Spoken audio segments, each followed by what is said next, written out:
and the 40 under 40 list for GMU Black alumni. Oh, and 40 under 40 for the Virginia area through the Leadership Center of Excellence, as well as being a recipient for the Pillar Award, which is a GMU staff member who supports Black students. He is also the faculty advisor for the Iota Alpha chapter of the Alpha Phi Alpha Fraternity Incorporated and the GMU NAACP chapter.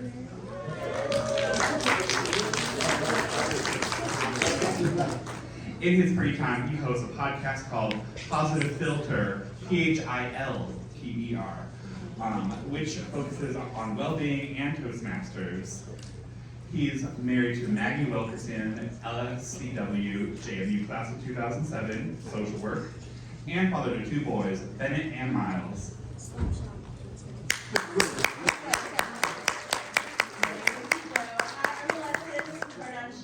I'm also Community Director here at George Mason. It's my pleasure to introduce Lewis E. Forrest II. He is an Associate Dean for University Life, and Lewis supervises 3 units here: Mason Recreation, International Programs and Services, and the Early Identification Program. He serves and leads several campus-wide committees and initiatives, many of which are specific to well-being and student engagement. He is a Mason alum, receiving his Bachelor of Arts degree in English with a minor in African American Studies and a master's degree in K-12 Counseling and Development. He was recognized by the College of Education and Human Development for outstanding achievement in academic excellence. He also served as a professional school counselor in Prince William County Public Schools. All right. This works. Oh, does yours work too?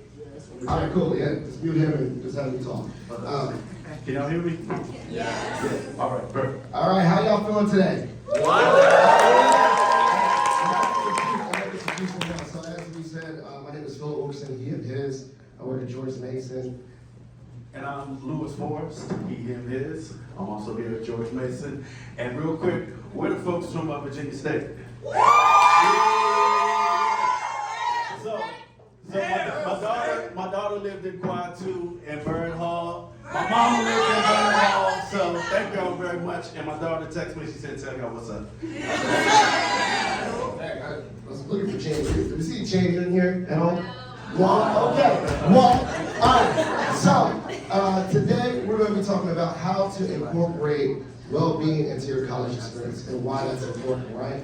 And so, as we go into it, next slide, please. We're going to say, how do we define well-being? So I want you to reflect on that for yourselves. But we're going to share personally how we reflect on it. So for me, well-being is instrumental in every aspect of my life holistically. Physically, even though I've got a little bit of pounds on me, spiritually, emotionally, and within relationships, socially. So I think of ways that how can I incorporate all those different little aspects of me to make sure that I'm well. Because how many people have heard of the phrase, you have to put on your own oxygen mask before you can put on someone else's, right?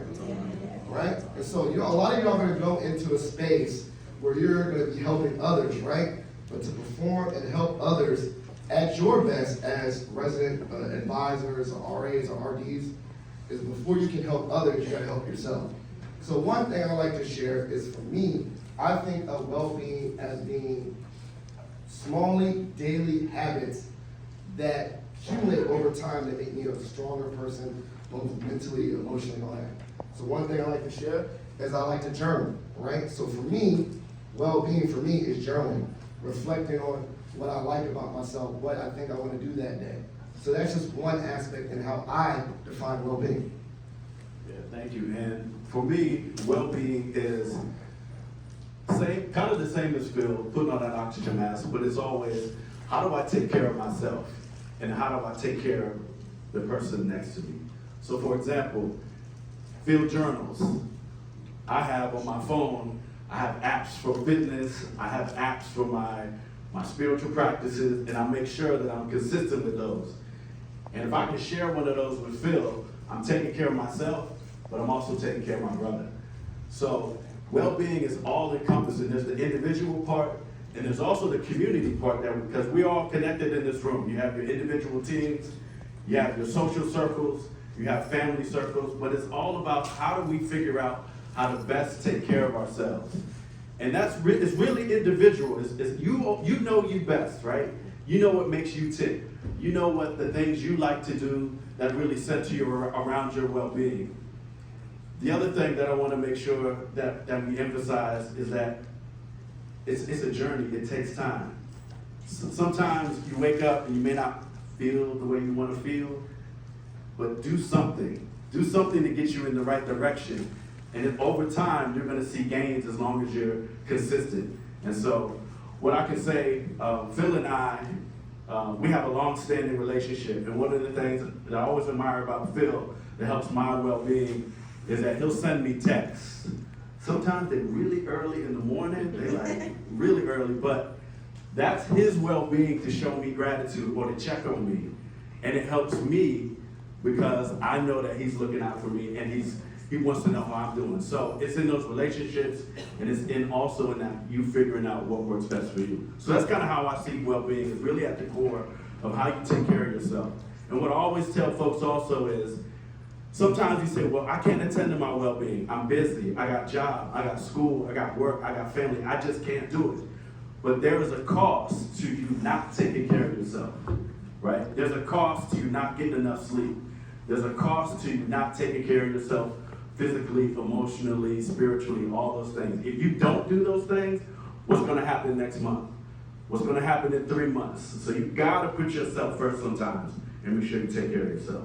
So think about, and we're going to go to our next slide, but think about, I like to build upon what Lewis said. Think about, when we think about health, right? We always think about reactionary health. You know, like you get sick and then you start taking care of yourself. How much do we think about and emphasize preventative health? Meaning, let's take care of things before they become a problem. So for instance, you know, dieting, exercise, that's to avoid, you know, heart disease and all that. So we should have that same mindset with our mental health. What can we do to take care of ourselves when there's no problem so that we can prevent or at least minimize the effects of adversity and struggles? So think about taking care of your well-being as a form of preventative health rather than reactionary, if that makes sense for everyone. Now, while you're here, we're going to define Mason. We like to coin ourselves as a well-being university. We really incorporate well-being in many different aspects of the college experience. And so we want to show the official definition of how Mason defines well-being. And so I know you all can read, but I just want to say right now we have pillars. And the pillars of those well-being is vitality, purpose, resilience, and engagement. And so the Center for the Advancement of Well-being, which is located here at Mason, has thought about how do we incorporate those pillars in all aspects of the college experience. And so we're going to share examples of these pillars in concrete ways that Mason has used these pillars to incorporate well-being that you can take back to your universities. You know, what is it? Imitation is the greatest form of flattery. So take these ideas and share them with your university. See, wow, I thought that's a good idea. Let me find a way to incorporate that. And a lot of these ideas that we're going to share with you, particularly within your bandwidth, some of them are low effort, right? Some of them are micro, I like to call them micro actions that you can do, anyone can do. Some of these are free 99, right? You know, not a lot of us got a lot of money, so some of these are free 99. And then some of these ideas are takes more time, takes more money, more resources. So take a look at, when we go through these slides, what ways can you incorporate in your own agency, right? Because I like to say another thing that I like about well-being, particularly with these pillars, is that you all have agency, you all have power to implement at low effort, high effort, any of these strategies. You don't have to wait for someone else. You don't have to ask for permission. You don't have to ask for money or have resources to get started. You can get started for free 99 and build your way up with these pillars of well-being. And another thing I wanted to emphasize, these words right here, curiosity, hope, meaning, and joy. How many of us want a little joy in our lives, right? Yeah. You know, the meaning, Dr. Jordan talked about it so much in her speech earlier about meaning, like, why are you here? Like, why are you here today? Why are you working on your campus? What's the purpose of what you're doing in the moment? And hope is just one of those things where it seems like far out, but we all hope for a better future. We all hope for, walking across that stage and graduating. It is a great moment. Oh yeah, you clapped it up. It is a great motivator, and curiosity. Curiosity is also about thinking about other people. What more is there in life, right? What more, how can I get to that next phase of my well-being? What am I curious about? And that's a career tenet, right? It's not always about what do I want to do with my job. It's about what am I curious about? What am I curious about other people? Am I curious about other ways that things operate? And so these are also tenets of well-being that kind of keep you moving in the right direction. All right, so let's go to the next one. So vitality, and like Phil said, we know you can read, but you see vitality up here. Vitality is about positive relationships, and we focus on the word positive. Positive relationships and physical well-being to the extent that you're able to move. That movement in your life, that ability to get up and move, people are watching you. People are seeing how you show up, having that spirit of vitality, that spirit that when you walk into the room, people know who you are. And those positive relationships, like I can already tell the way y'all shouted out your teams this morning and the energy in the group, you already have a lot of positive relationships. But there's a lot of negativity going on in our world, on social media, on campuses, in workplaces. There's a lot of toxicity, right? We have to work through that. And it's hard to look at the positive, but you can really find positive relationships. Now, again, use Phil as an example. When I come to work, I know he is one of the people that I can lean on. We take walks on campus just so we can talk and decompress and everything. And so, and Phil spearheads those walks for folks on campus as well. And that's another well-being practice that doesn't cost anything. So that's a positive relationship that helps increase our gains around our well-being. And so some examples of how we build it at Mason that you can take back. We have an initiative called Mason Chooses Kindness, which is a university-wide campaign to implement kindness. We have subcommittees and groups. So similar to what Lewis said about those relationships, I always say to people, if there's not a space for you, make a space. Another example about positive relationships, I say faculty, staff, engagement groups, but in general, clubs, organizations, make space. So I'm gonna share a quick story. During the pandemic, obviously things were going really bad. We saw a lot of instances in the news, George Floyd, Ahmaud Arbery. So I felt some type of way about it being a black man. And so I was like, you know what, I need to create a space for me. So what I did, legit, that doesn't take no money, is I literally got all the emails of black male faculty and staff that I knew, sent them all an email, say, here's a Zoom link, let's have a conversation on Wednesday night. We did it, that conversation on Wednesday night. Then I was like, you know what, this is really healing for me, this fills me up very selfishly. I was like, this is what I like, I need people. Would y'all like to do this again? They said, yeah. So then, you made it formalized, right? I got a listserv and all this stuff. But leveraging those tools, if you're a person like me, relationships help me grow, or relationships fill me up, then reach out, connect, be extroverted. Send those 7 a.m. texts that I send to Lewis and wake him up. That's bad joke. But the point is, create spaces. I think another thing about, we say about vitality, balance, utilize your school's fitness center, right? Think about this, you're an investor in your education, right? You're paying all these things, look at those fees. The fees include student activities, right? Your gym membership.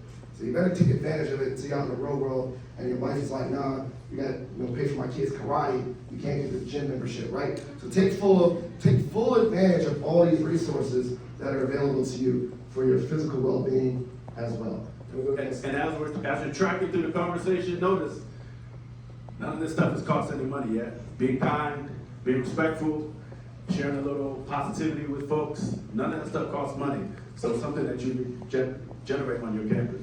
Now the next one right here is purpose. So a lot of it, this is kind of the career hat, right? The career, right? We're gonna keep on saying it. Y'all can read, because I'm not gonna read that. But Dr. Jordan brought that up, right? She was driven by purpose. She was driven by, she's like, hope all y'all, she was pitching it. Hope all y'all go into housing. because housing is beyond the money.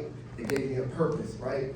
And so at Mason, we want to tap into that professionally, right?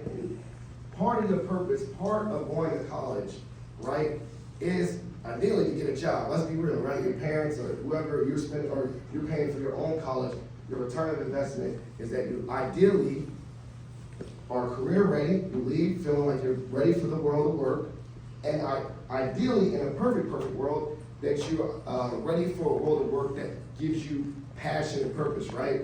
Like you're not just studying just to get a piece of paper and go out to the world and get a job that you don't like, that doesn't fulfill you. That's a long life, right? You want to go through, understand what you want to do in college or post-college, and ideally clarify those goals, those personal, professional goals. So, plug, go to your career center at your university, right? Help you do that. Take one of those assessments. I know sometimes have assessments like what you like to do, strong, MBTI, all those different things. But really utilize the Career Center at your institution.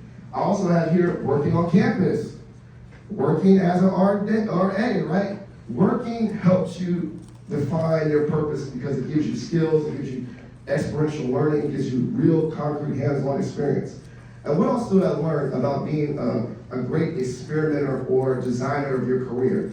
What does a job that you don't like teach you? Right? What you don't like. So it's okay to experiment in this pursuit of purpose and try things that you may not or may like, because experience too is a great teacher. So get involved, get campus, get experiences, because experience is going to teach you and help redefine your purpose.